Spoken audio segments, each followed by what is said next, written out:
भगवान की जय।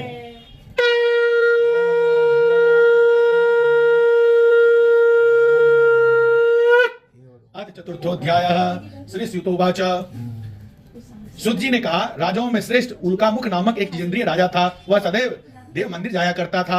वह ब्राह्मणों को नित्य धन देकर संतुष्ट किया करता था। उसकी कमल के सदृश मुख वाली प्रबुद्धा पत्नी थी। वह अपनी स्त्री के साथ भद्रसिदा नदी के तट पर श्री सत्यदेव का व्रत करता था। उसी समय वहां एक बनिया आया। वाणिज्य के लिए बहुत धन से परिपूर्ण नाव को नदी के तीर पर लगाकर आप तट पर उतर गया। वह राजा को व्रत करता हुआ देख नम्रता से पूछने लगा। साधु बोला, हे राजन, आप यह क्या करते हैं?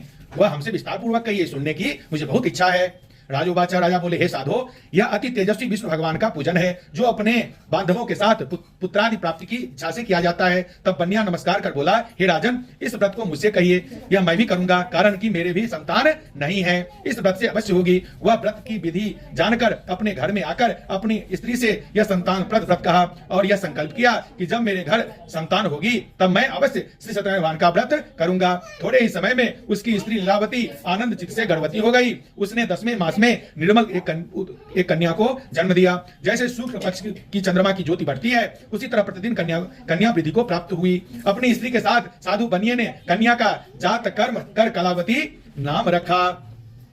एक दिन लीलावती अपने स्वामी से मधुर वचन बोली कि पहले का संकल्प व्रत आप क्यों नहीं करते? साधु बोला, हे प्रिय, इसके विवाह के समय मैं इस व्रत को अवश्य करूंगा।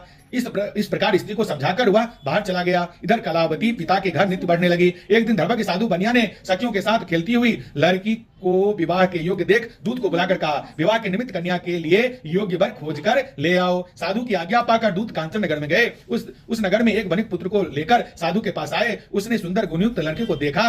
जाति भाइयों के साथ प्रसन्न चित्त हो विधान पूर्वक अपनी कन्या का उस वनिक पुत्र के साथ विवाह कर दिया। अभाग्यवश विवाह के समय भी उस व्रत को साधु भूल गया। तब सत्यनारायण देव क्रोधित हो गए। कुछ दिन बाद निज घर में अति चतुर साहूकार व्यापार की इच्छा से अपने दामाद को लेकर समुद्र के निकट रत्नसारपुर नामक नगर में जाकर व्यापार करने लगा।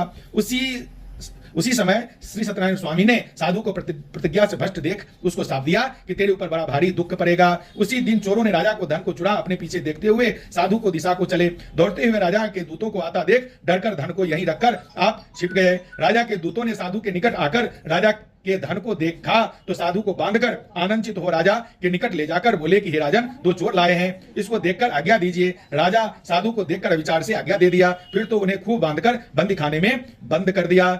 इति स्कंद पुराणे रेवाखंडे श्री सत्यनारायण व्रत कथायां चतुर्थोऽध्यायः।